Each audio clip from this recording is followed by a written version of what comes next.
రంగారెడ్డి జిల్లా ఇబ్రహీంపట్నం నియోజకవర్గంలో రేపు సీఎం కేసీఆర్ పర్యటన ఏర్పాట్లను బీఆర్ఎస్ అభ్యర్థి ఎమ్మెల్యే మంచిరెడ్డి కిషన్ రెడ్డి పరిశీలించారు. రేపటి ప్రజా ఆశీర్వాద సభకు నియోజకవర్గ ప్రజలు పెద్ద ఎత్తున తరలి రావాలని మంచిరెడ్డి కిషన్ రెడ్డి పిలుపునిచ్చారు. నియోజకవర్గంలో పలు ముఖ్యమైన హామీలను సీఎం దృష్టికి తీసుకెళ్తామని చెప్పారు. వాటిని త్వరలోనే నెరవేరుస్తారని వెల్లడించారు.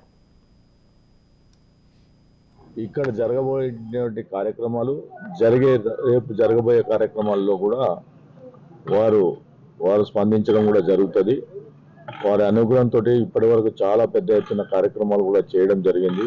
2931 కోట్ల రూపాయలతోటి ఈ నియోజకవర్గాన్ని అభివృద్ధి గత 7 సంవత్సరాల నుంచి పెద్ద ఎత్తున ఈ కార్యక్రమం చేసుకోవడం జరిగింది.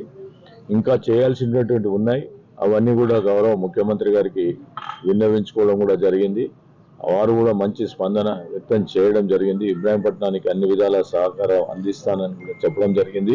మల్లేష్ గారు, నేను అందరం కలిసి ఈ కార్యక్రమంలో ముందుకుండి కార్యక్రమాలతోటి ముందుకు పోతూ నియోజకవర్గాన్ని అన్ని దిశ ముందుకు పోవాలని ఒక ఆలోచనతోటి పెట్టుకున్నాం. ఆ కార్యక్రమం స్పందిస్తాం. తప్పకుండా ప్రజలు కూడా మంచి ఆలోచనలో ఉన్నారు. సంక్షేమానికి పెద్దపీట వేసినటువంటి ప్రభుత్వం ఇది ఒకటే అని చెప్పేసి కూడా ప్రజలు కూడా నమ్ముతా ఉన్నారు. కాబట్టి అభివృద్ధి కూడా అదే విధంగా కార్యక్రమాలు జరిగినాం. అన్ని వర్గాలకు న్యాయం జరిగింది. కాబట్టి ఖచ్చితంగా ప్రజలందరూ కూడా బీఆర్ఎస్ పార్టీకే ఉన్నారని చెప్పి రేపటి రోజు తెలియజేయడం కూడా జరుగుతుంది. రేపు వ్యక్తం కూడా చేయడం జరుగుతుంది. మేము కూడా గ్రామీణ ప్రాంతంలో పోయి ప్రచారం చేస్తూ ఉంటే పెద్ద ఎత్తున కూడా స్పందన కూడా ఉంది. కాబట్టి ఖచ్చితంగా ఈ నియోజకవర్గానికి అభివృద్ధే కాకుండా, జిల్లాలో అభివృద్ధే కాకుండా ఈ రాష్ట్రాన్ని అభివృద్ధి దిశలో నడపడానికి ఏకైక నాయకుడు కేసీఆర్.